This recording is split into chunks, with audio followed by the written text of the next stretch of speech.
Desde que el hombre apareció en el mundo, tuvo la necesidad de comunicarse con sus semejantes y con todos los que lo rodeaban. No se usó el lenguaje como tal, así como hoy en día, pero lo que sí es seguro es que de alguna manera tenía que comunicarse con los demás. Esto lo hacía a través de sonidos, señales, gruñidos, gestos, gritos, etc. Tiempo después, todas estas señales, símbolos, signos que se usaban, empezó a plasmarlos en las paredes o piedras, papel, imprenta, textos o hipertextos. Una de las primeras formas de comunicarse del ser humano se originó en Francia, esto hace 30 millones de años atrás.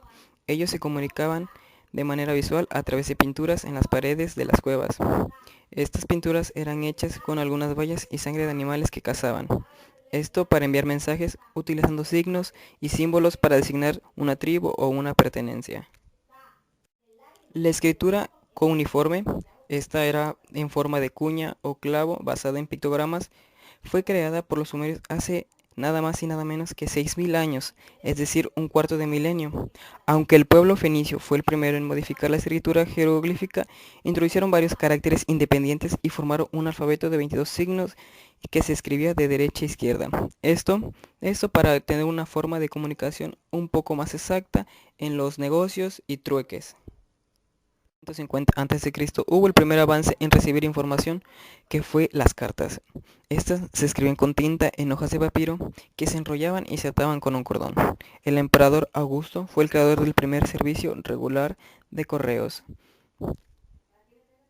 El primer periódico con la funcionalidad como hoy la conocemos fue conocido como Allgemeine Zeitung y fue publicado en Leipzig en 1650. Esto, con el paso de los años, la Gaceta fue mejorando debido al éxito que logró obtener.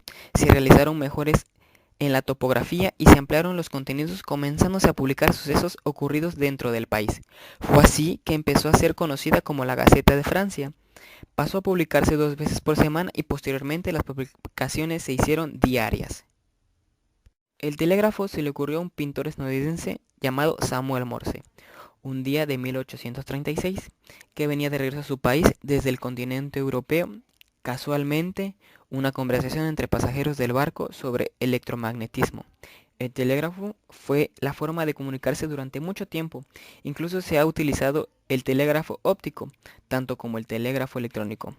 Precioso 1876, tras haber descubierto que para transmitir voz humana solo se podía utilizar una corriente continua, el inventor estadounidense de origen escocés Alexander Graham Bell construyó y patentó unas horas antes que su compatriota Elia Grash el primer teléfono capaz de transmitir y recibir voz humana en toda su calidad y timbre.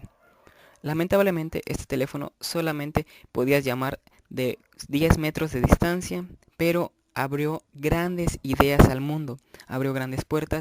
De esta manera la gente ya no tenía que ir a visitar a esa gente, simplemente levantaba el teléfono y marcaba el número que deseaba. La primera emisión televisiva fue en Reino Unido por el inventor escocés John Logie Baird. Transmitió la primera señal de televisión que conoció la humanidad. Sin embargo, en 1929 la BBC aseguró un servicio regular de transmisión de imágenes con cierto desgano, debido a que no había en el nuevo invento alguna utilidad práctica. Pese a ello, las transmisiones oficiales se iniciaron el 30 de septiembre de 1929. La red de computadoras Advanced Research Project Agency Network, o abreviado ARPANET, fue creada por el encargado del Departamento de Defensa de los Estados Unidos, como medio de comunicación para los diferentes organismos del país, y fue la espina dorsal del Internet hasta 1990 tras finalizar la transición al protocolo TCP, iniciada en 1983. Un estudiante aburrido de la Universidad de Harvard, Mark Zuckerberg, crea Facebook. Esta no es la primera red social, pero rápidamente se volvió la más grande de todas. Actualmente cuenta con un estimado de 850 millones de usuarios.